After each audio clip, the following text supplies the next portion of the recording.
kulanta haboon daawadayaal halkaad naga daawanaysaan waa channelkeena Runmal Media alaba halkan waxaan idinkugu soo gudbinaa xogii u dambeeyay dhacdooyinka caalamka gaar ahaan kuwooda ugu waaweyn intaad muuqaalka daawanaysa halkan waxaan idinkugu soo gudbin doonaa Iran oo guulo waaweyn ka gaartay dagaalka bariga dhexe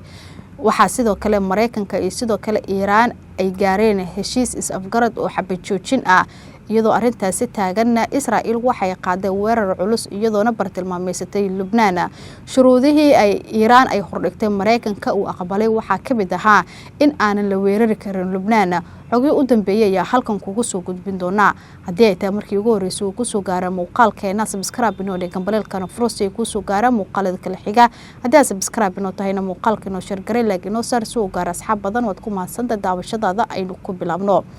Iran waxay guulo waaweyn ay ka gaartay dagaalkii in ka badan bisha uu ka socday bariga dhexe iyadoo ay beegsatay saldhigyo waaweyn oo Mareykanku uu ku leeyahay bariga dhexe sidoo kale wadamada Khaliijka Carabta waxay sidoo kale duqeymo culus ay ka fulisay Israa'iil sidoo kale Mareykanka iyadoo ay soo riday diyaarado ay leeyihiin Mareykanka waxay sidoo kale Iran ay ku guuleysatay in warshada saliidda sifaysa iyo warshada soo saarta shidaalka ee Israa'iil ay gabi ahaanba dhulka ay ku dartay oo ay duqeymo culus ay la bartilmaameysatay waxay sidoo kale Iran ay ku guuleysatay in la aqbalo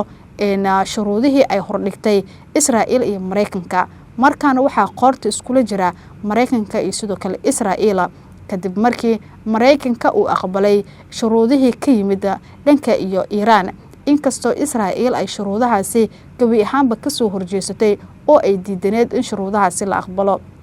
markana khilaafka waxa uu ka dhex tafan yahay Mareykanka iyo sidoo kale Israa'iil iyadoona horey madaxweynaha dalka Mareykanka Donald Trump uu ahaa shakhsiga doonaya in la soo afjaro dagaalkaasi balse Israa'iiliyiinta ay ahaayeen dadkii doonaya in dagaalka aan la soo afjarin Iran ee duqeynta sideeda loogu wado balse markii uu macaaday madaxweynaha dalka ee Mareykanka Donald Trump shidaalkiina uu sare u kacay marinbiyoodka Hormuz laga xirtay waxa uu arkay in uu soo gaaray dhaawac aad u fara badan tan iyo markii dagaalkaasi uu bilowdayna malaayiin dollar oo halkaasi uu ku waayay waxa uu aqbalay shuruudihii ay Iran ay soo bandhigtay hal mar waxaan isla eegi doonaa shuruudaha Iran qodobka koowaad waxa uu ahaa in la hubiyo in Iran mar kale aan la weerari karin qodobkaasi waa uu aqbalay madaxweynaha dalka Mareykanka ee Donald Trump iyadoona isla maalintii la aqbalay in Israa'iil ay fulisay weeraro oo culus oo ay ka fulisay Lubnaan kaasi oo sababay qasaare kala duwan qodobkaasi waan u soo laaban doonaaye shuruudaha kale waxa ka mid ahaa in dagaalka si buuxda loo soo afjaro oo aan kaliya xabad joojin lagu ekaanin iyadoo heshiiska xilligan Mareykanka iyo sidoo kale Iran ay galeen uu yahay in muddo 2 toddobaad ah xabad joojin la sameeyo Mareykanka waa uu aqbalay xabad joojin ayuu sameeyay waxa la doonayay in dagaalka la soo afjaro balse Israa'iil wali halkeedii ay ka wadaa duqeymaha ee dagaalka ay ku qaadeyso Iran sidoo kale qodobada kale Iran shuruudeeda waxa ka mid ahaa in la joojiyo weerarada Israa'iil ee ka socda gudaha Lubnaan shuruudaasi waxa ay ka mid ahayd kuwii uu aqbalay madaxweynaha dalka Mareykanka Donald Trump balse waxa jabiyay Israa'iil oo durbo weerar culus ka fulisay Lubnaan iyadoona Iran markaan ay sheegtay inay ka baxayso heshiiskii ay la gashay Mareykanka maadaama 2 toddobaad ee xabad joojinta inta aysan dhamaanin ka horba amaba aan la gaarin waqtigii la fulin lahaa ay Israa'iil ay bilowday inay duqeymo ay ka fuliso Lubnaan kuwaas oo ka mid ahaa heshiiskii ay wada gaareen Mareykanka iyo sidoo kale Iran waxa sidoo kale qodobada ka mid ahaa in la joojiyo dhammaan iska hor imaadyada ka dhanka ah xulufada Iran ee gobolka qodobka lixaad waxa ka mid ah in dib loo furo marinbiyoodka Hormuz waxa sidoo kale qodobada shuruuda Iran ka mid ahaa in Iran ay qaado maraakiibta ee ka gudbaysa marinbiyoodka Hormuz lacag dhan $2 milyan cala markab ah Trump waa uu aqbalay codsiga ka yimid Iran waxa sidoo kale ka mid ahaa qodobadii Iran ay soo bandhigtay in lacagtaasi ay Iran ay la wadaagi doonto Oman iyo sidoo kale in la sameeyo sharciyo lagu xaqiijinayo amaanka marinbiyoodka Hormuz iyo sidoo kale in lacagta laga helo Hormuz loo adeegsado dib u dhiska Iran qodobada Iiraan waxay ka koobnaayeen ilaa 10 qodob iyadoona madaxweynaha dalka Mareykanka Donald Trump uu saxiixay dhammaantood uuna aqbalay in ay dhaqangalayaan isla markaana muddo 2 toddobaad uu qabsaday in xabad joojin la sameeyo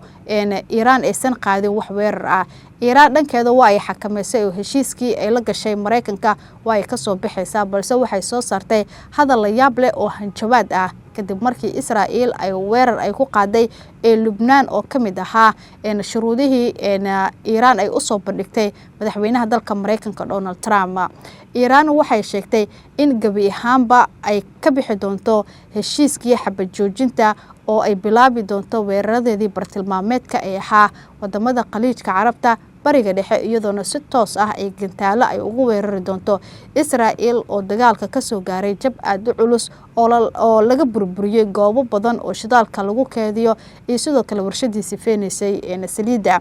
kadib markii ay weerar ay ka fulisay Lubnaan balse ilaa hadda hadalka ka soo yeeray Iiraan wax jawaab ah kama uusan bixinin madaxweynaha dalka Mareykanka Donald Trump oo xilligan qoorta isugu jiraan ra'iisul wasaaraha dalka Israa'iil Benjamin Netanyahu isagoo la sheegay in markii hore uusan kala tashanin aqbalaada qodobadii ka soo baxay Iiraan balse kaligiisa uu qaatay go'aanka maadaama Israa'iil gabi ahaanba shuruudihii horey Iiraan ay u soo jeedisay oo ka koobnaa 5 qodob ay gabi ahaanba ka soo horjeesatay.